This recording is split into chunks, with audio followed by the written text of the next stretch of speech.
બોટાદ શહેરના ગઢડા રોડ પર આવેલ આનંદધામ સોસાયટીમાં રહેતા શિક્ષક તેમના પરિવાર સાથે બહાર ગામ ગયા હોય જે દરમિયાન તેઓના બંધ મકાનના તાળા તોડી અને તિજોરીમાં રહેલ અંદાજે 2 થી 2.5 લાખ રૂપિયાના સોના ચાંદીના દાગીના લઈને તસ્કરો ફરાર થઈ ગયા હોવાનો બનાવ સામે આવ્યો છે।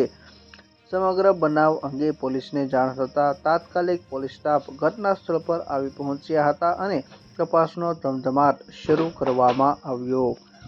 બોટાદ શહેરના ગઢડા રોડ પર આવેલ આનંદધામ સોસાયટીમાં રહેતા અને શિક્ષક તરીકે ફરજ બજાવતા ઘનશ્યામભાઈ શેખલિયા, જેઓ તેમના પરિવાર સાથે શનિવારે બપોર બાદ તેમના મકાનને તાળું મારીને જલાલપર ગામે ગયા હતા।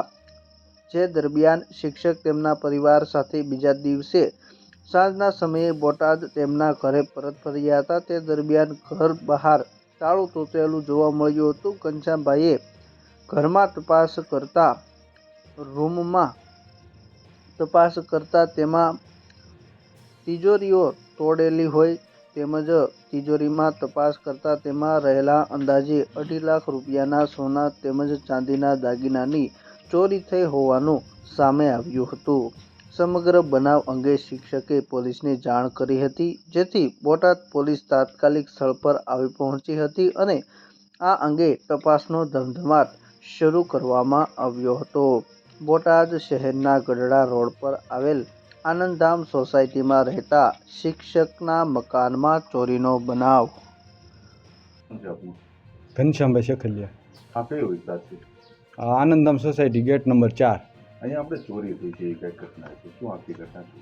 એમાં એવું છે કે શનિવારના દી સ્કૂલ પૂરી કરીને 5:30 અમે મારા વતન જલાલપુર જવા માટે નીકળ્યા હતા અને આખી રાત ત્યાં જલાલપુર જ હતા, પણ બીજા દિવસે રવિવારે અમે 6:30-7ના સમયમાં અમે આવ્યા ઘરે તો જોયું તો બહારનો લોક એક દીધેલો હતો અને મેન ગેટ જે છે મેન ગેટ તોડી નાખેલું હતું તાળું અને બાજુમાં પડ્યું હતું તાળું, અને અંદર જઈને જોયું તો તેજોરી અને અલમારી ને બધું તોડેલું, બધી હાલતમાં બધા કપડાં ને એવું બધું નીકળી ગયેલું જોયું તો મુદ્દામાલ જોઈએ તો ઘરાણું છે 2-2.5 લાખ રૂપિયાનું ઘરાણું છે સોના અને ચાંદીનું। એમાં ચેન છે, બુટી છે, 2 વીંટી છે, સડા છે, પહોંચી છે, એમ કરીને 2-2.5 લાખનું ઘરાણું મારું ચોરાઈ ગયું છે।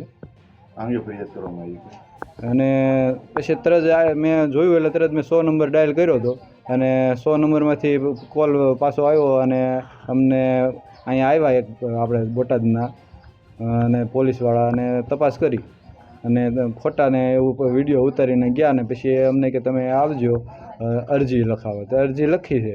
આંગે કોઈની પર શંકા કરી? અહીંયા એમાં એવું એક બનાવ બની ગયો તમારે શુક્રવારની રાત્રે જ તે કે દેવી પૂજકને અહીંયા મકાન નથી દેવું એવું કહેતા સોસાયટીવાળા, બરાબર। એટલે એ બનાવના અનુસંધાને મને થોડુંક એમ લાગે છે કે આ બનાવ બન્યો હોય, શંકા છે, બરાબર, કે આ બનાવના અનુસંધાને આ બનાવ બન્યો હોય। વ્યક્તિઓ આસપાસમાં રહેતા હોય તમને શંકા છે? ના, આસપાસમાં નહીં, પણ સોસાયટીમાં કોઈ પણ હોઈ શકે એમ।